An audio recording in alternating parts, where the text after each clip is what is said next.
Hello，咁多位大家好，我係團爸，歡迎大家收聽今晚嘅團爸投資日記頻道啦。今日就2025年嘅4月9號啊，咁啊星期三晚上嘅10點鐘，期指就報緊19,860零點啦。今日 topic 就係關稅來來往往啊，恒指今日底部會唔會真係真嘅呢？吓？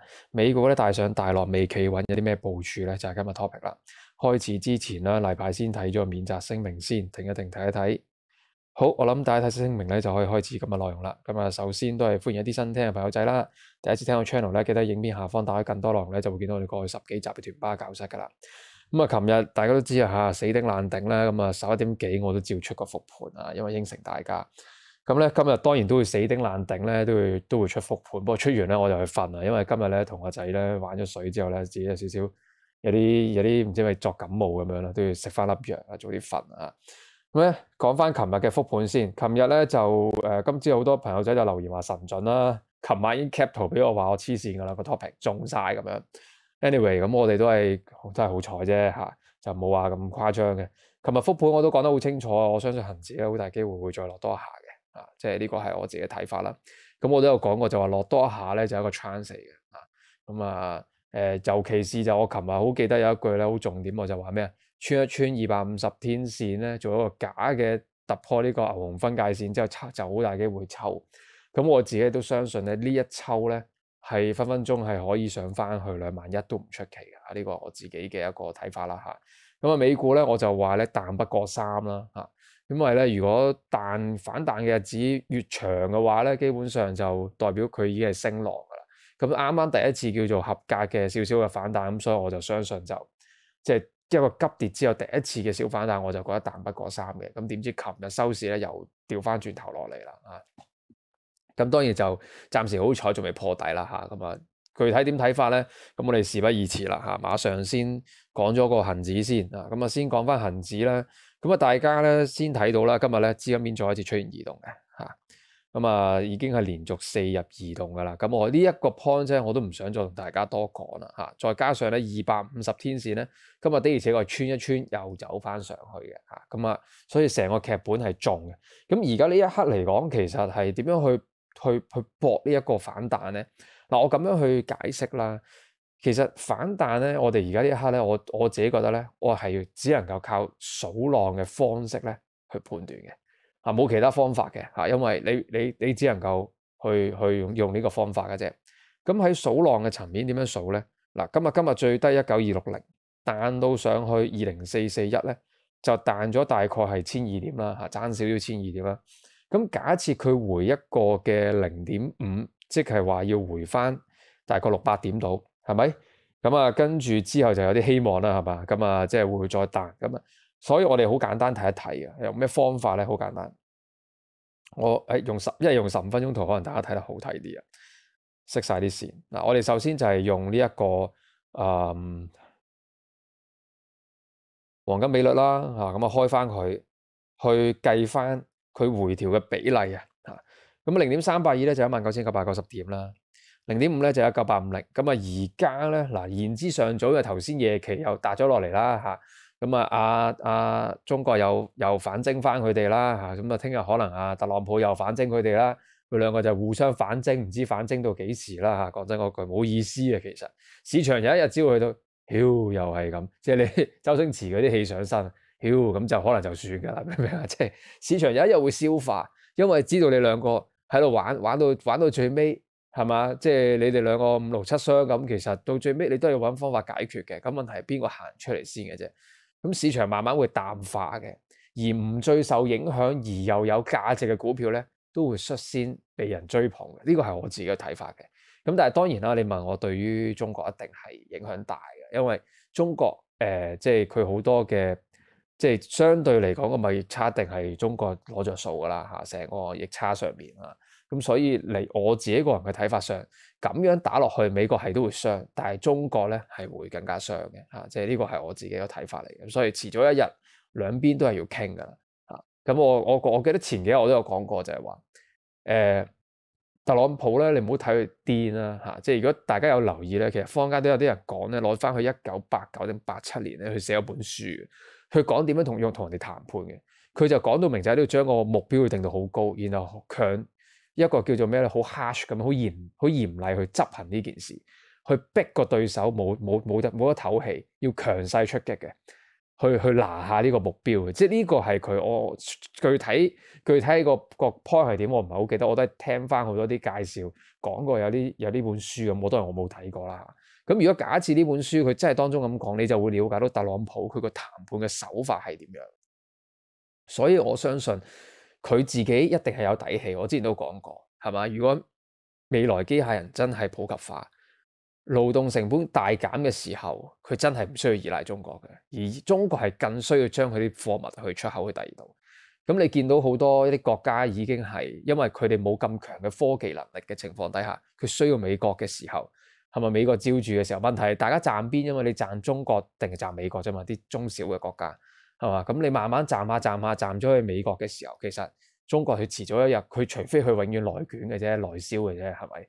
咁但係你內銷，你國家好難會去到好大，又會走翻去以前嗰個自己覺得自己好叻嗰個情況。不過今日唔係講呢啲政治嘅話題啦。咁我只係想分享有一樣嘢咩咧，就係話反彈就必然噶啦，我自己相信。同埋你見今日喂有互相加徵，咁佢而家期貨暫時嚇，即係琴晚你諗下可以調翻轉頭落啦，今日都未破底。係嘛，都仲198叫做勉強企得住，暫時呢一刻嚟講係嘛，咁所以我自己覺得留意住0.5啦、0.618呢啲位置啦嚇。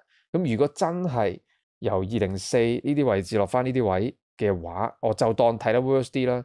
呢個0.618啦，咁我自己相信咧，咁嗱第一浪咧就總共反彈咗1200浪啦。咁假設佢0.618就調翻轉頭上嘅。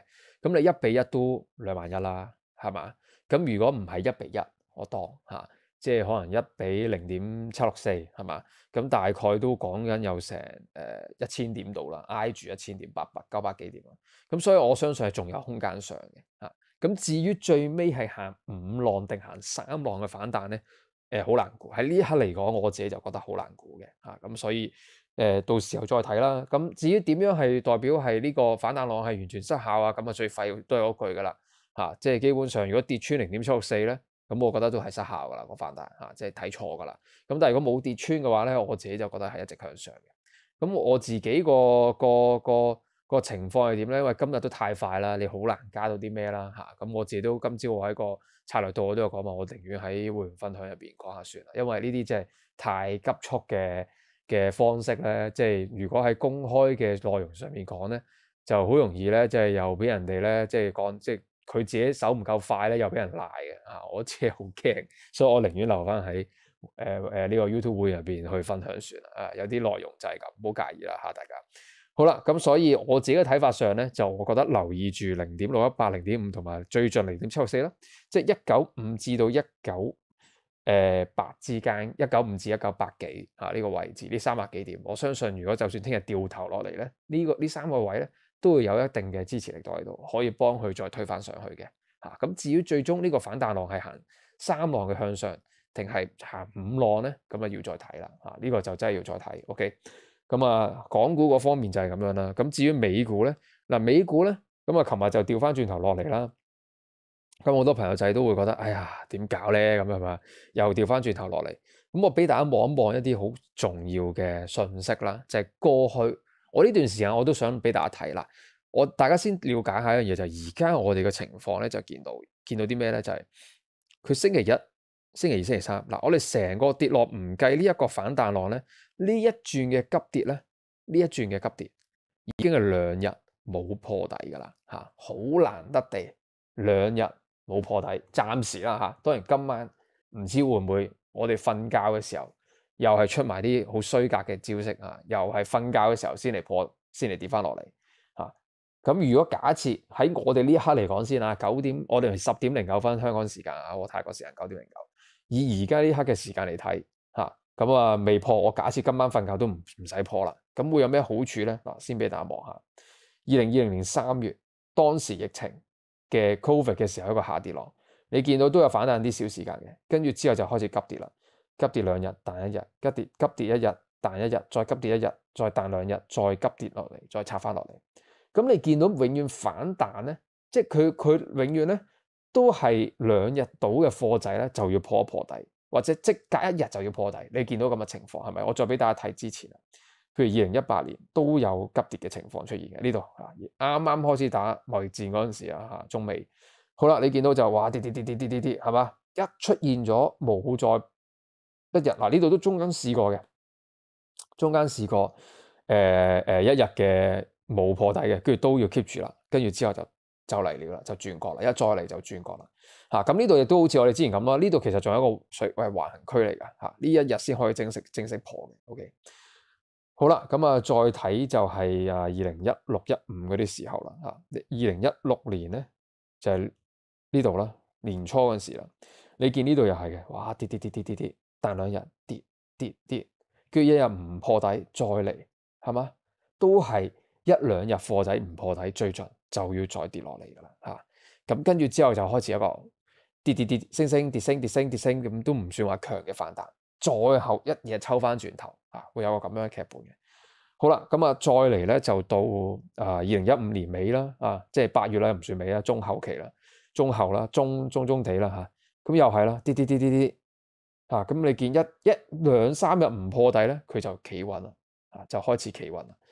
咁啊，仲有就係2011年啦，我冇記錯嚇，2011年啦，2011年都係喎嗱，你見到呢度跌咁啊，都係日日都係面對低位噶啦。跟住只要2日3日冇破底咧，佢個底就唔破啦即係都起碼有講緊由8月啦玩到9月底，佢先唔係玩到10月初，由8月初玩到10月初，先再破多次底，隔咗2個月先再嚇多嚟一次。咁當然呢個 range 都好難受啦，都係好大波幅啦，同埋好難受啦，支棍都大支啦OK，咁就係咁嘅情況嘅。好啦，咁啊再睇下就係08年金融風暴嘅尾段09年啦。咁你見到咧都係呢度咧就2日，第3日都要破底，又係2日唔破底，第3日破底，跟住1日破底，跟住又唔破底1日破底又唔破底，咁啊一日隔一日咁樣破 OK。但呢度係破咗彈一彈又破底，好啦，跟住破底呢度都係破底嘅，破底彈2日，即係2日唔破底，破底。1日唔破底，跟住又破底，跟住之後咧就到呢一度咧都破底，跟住之後就開始轉角。OK，咁你見到由09年開始到而家個分別係在於邊度咧？個分別就唔係分別即係個共同點喺邊度咧？就係佢只要2、3日唔破底，3日啦最盡3日。聽日星期4，我哋就一齊俾到禮拜5。假設喺禮拜5之前唔破底。而禮拜5又真係好彩地，支陽燭可以打返高少少即係呢個禮拜嘅高位咧，就係星期2琴日嘅高位39426。如果佢最尾喺禮拜5今個星期5可以成功地喺38000幾呢啲位置收到市，咁喺周線嗰支燭就唔差噶啦。咁就好大機會個跌浪，好大機會就完結啦就算未來佢翻轉頭，佢只係嚇鬼嘅啫，就係 chance 嚟嘅即係呢個就我自己睇法啦。OK，咁所以留意住呢幾日都好緊要嘅。咁但係當然啦，如果我哋今晚瞓醒或者聽日一開始又破底，咁啊唔好意思啦，下個禮拜再努力睇下，下個禮拜又行得到一個咁樣嘅走勢啦。OK，咁我自己分享，我自己希望等大家去了解多啲、清楚多啲啦。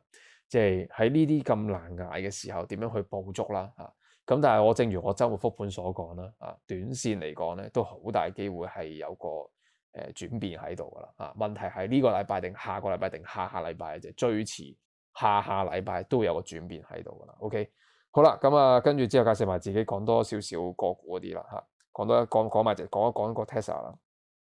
今日好簡單啦我哋先睇翻咧就係呢一個嘅介紹下自己先，唔記得咗。大家可以團把你聽緊 channel 咧，團把飛投資嘅 channel 啦。咁希望未訂閱嘅朋仔幫手訂閱個埋鐘仔啦，幫手 like share 佢哋正面 comment 嘅。咁想請我哋飲杯咖啡咧，歡迎俾個超級感謝俾我哋啦。我哋開咗個 YouTube page 會員頻道啦。咁每月都有新增2段嘅技術片分享啦。咁我應該講得切嘅就應該呢個禮拜會出嘅咁我都講咗個 topic 噶啦，我都準備咗嘅，就係一啲關於點樣可以成日喺一個即係未必係最高，但喺適當嘅時候可以減持，等自己可以冇咁大風險咧，咁嘅方法咧，咁樣啊，即係呢個就係我自己呢個禮拜想分享嘅 topic 嚟嘅。OK，咁同埋我哋啲牛熊面啊、資金面移動啊都會出嘅。咁所以你見我呢兩日都講啊，資金面移動都唔可以話唔準嘅喎，其實嚇，因為佢不斷咁牛得步，咁今日真係殺乾淨晒嘅。咁但係我想講咧，我過去資金面移動好少出現呢種情況，但係我出現嘅時候，又都有統計過嘅就係、當牛連續好多日啊，唔知3-4日都 double 咧，其實係個息，即係嗰個威力係會開始減少，係有機會唔會再殺落去，有啲咁嘅情況嚇。咁啊，但係好少，我要炒翻啲 record 先有得炒翻，即係先睇得翻啊，因為好耐呢個 record 真係好耐㗎啦嚇，要睇一睇先知。好啦，咁啊，所以如果未交嘅朋友仔，咁希望都可以支持下交啦嚇，因為每個月都係200蚊嘅啫。咁啊，同一時間就睇埋紅表啦，咁啊都係一樣好大嘅距離啦嚇。咁啊都再幫埋師姐去介紹下啦嚇。咁啊今日黃金嘅息率，我想俾大家睇下即係師姐半自動嘅息率真係犀利嘅。留意穿位一突破就升咗69蚊，最緊要係你見到成段浪入邊，今日好多朋友仔係有PM 我報喜喺 WhatsApp 度，即係做金呢一段。係成段浪入邊咧，係冇出過 put 嘅，冇出過。OK， 係好神奇嘅啊！成個息路啊，咁至於恒指咧，你見佢哋都有1000點獲利，咁當然都有啲中間挫嘅時候係唔準啦。咁我當挫嘅時候唔準，咁你可能幾廿點打下，咁我相信都係只係跟住個息路去做嘢，又嚴守止蝕咧，基本上我相信都係正數。咁所以如果你真係想攞呢個系統咧，自己去DMC 者就得㗎啦嚇，咁啊如果你係會員頻道嘅朋友仔，你又仲未阿師姐未覆你咧，記得去話俾我聽，咁我會 cap 你幅圖，去叫佢優先去揾你哋嘅。OK， 好啦，咁啊揾師姐方法當然係去師姐呢啲 channel 度自己去揾佢哋啦。OK，咁最尾我覺得講一講隻Tesla 啦，因為好多朋友仔都問我點樣啦 Tesla 或者即係之後有啲乜嘢可以去留意啦。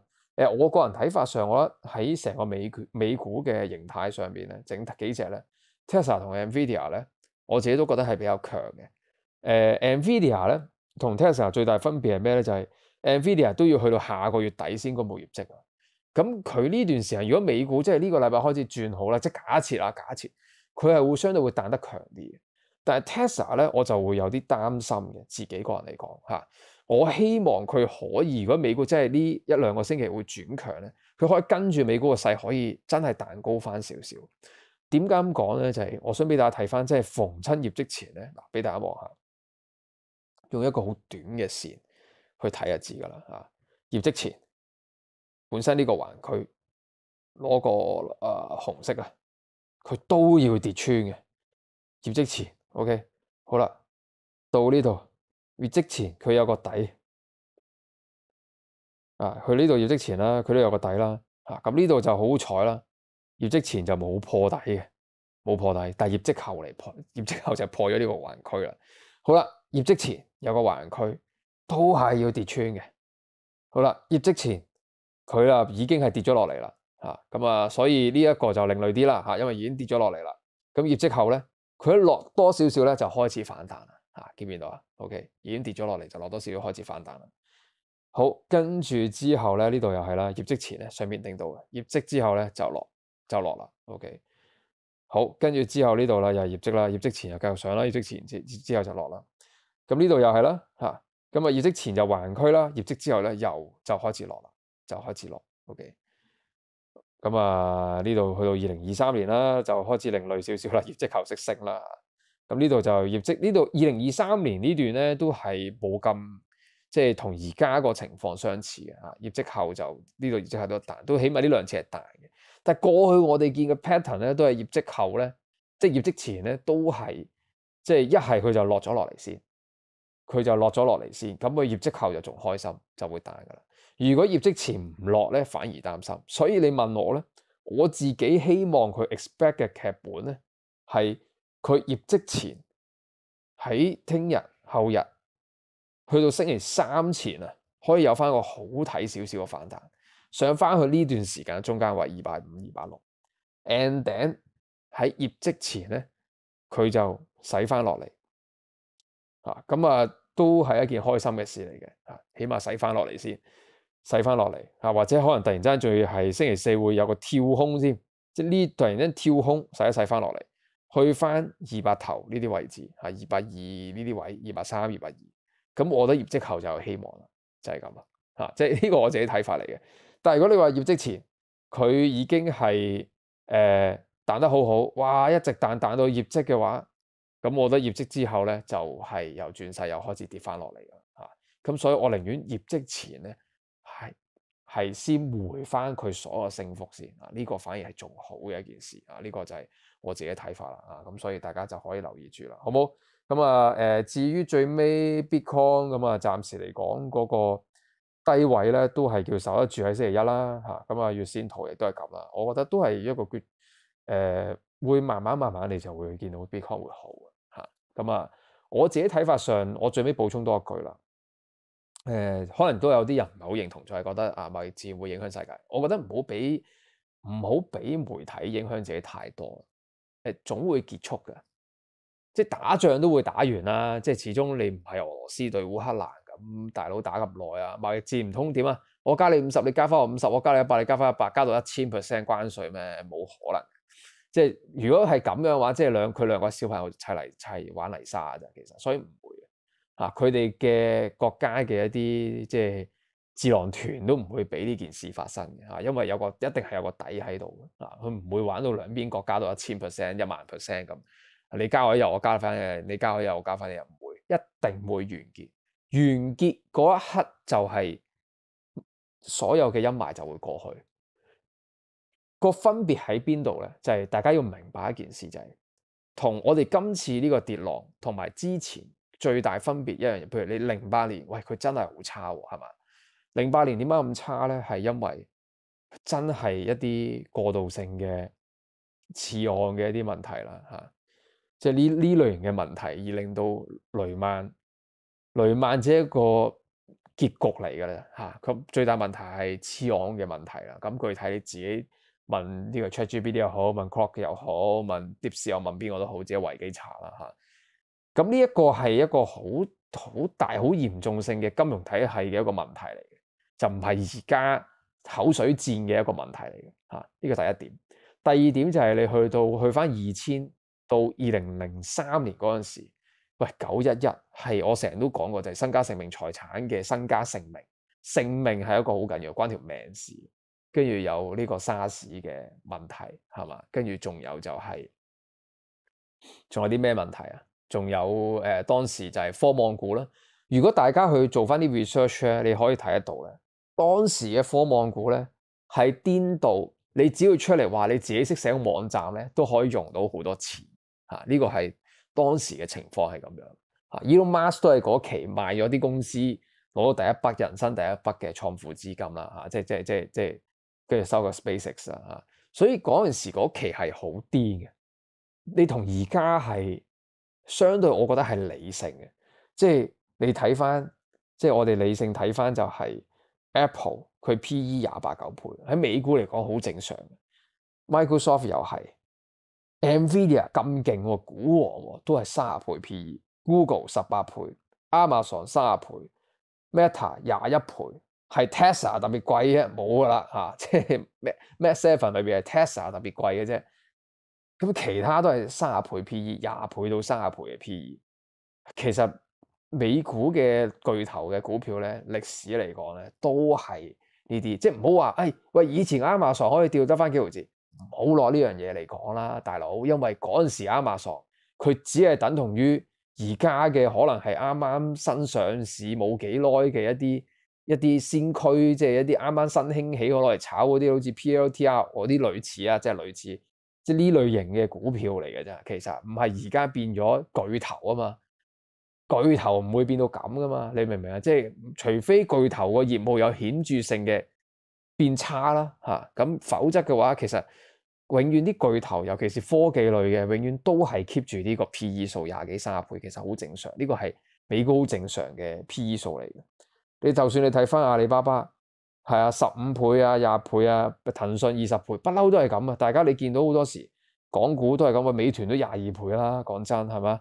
小米都40幾倍啦，係嘛？咁你諗下，如果真係講 PE 嚟講，喂，小米都42倍啦，佢仲大佬，佢仲貴過 Apple，係咪先？佢仲貴過 Nvidia，咁你覺得邊個值啲啊嘛？其實係嘛？即係所以我自己覺得，當市場變翻理性，就炒翻起㗎啦嚇。問題係呢個理性係幾耐先變得翻㗎嘛？唔係而家都係口水戰，我覺得口水戰2個月都完。真係2個月，我自己睇最盡都係2個月。而家4月，大家可以即係我覺得大家可以呢段時間慢慢去等一等睇一睇啊，即係可能8月望翻轉頭，9月望翻轉頭，哎呀，點解嗰陣時冇買嘅咁樣？唉，又錯失咗個機會，可能就係咁。好冇？今日分享到呢度，多謝大家支持，拜拜。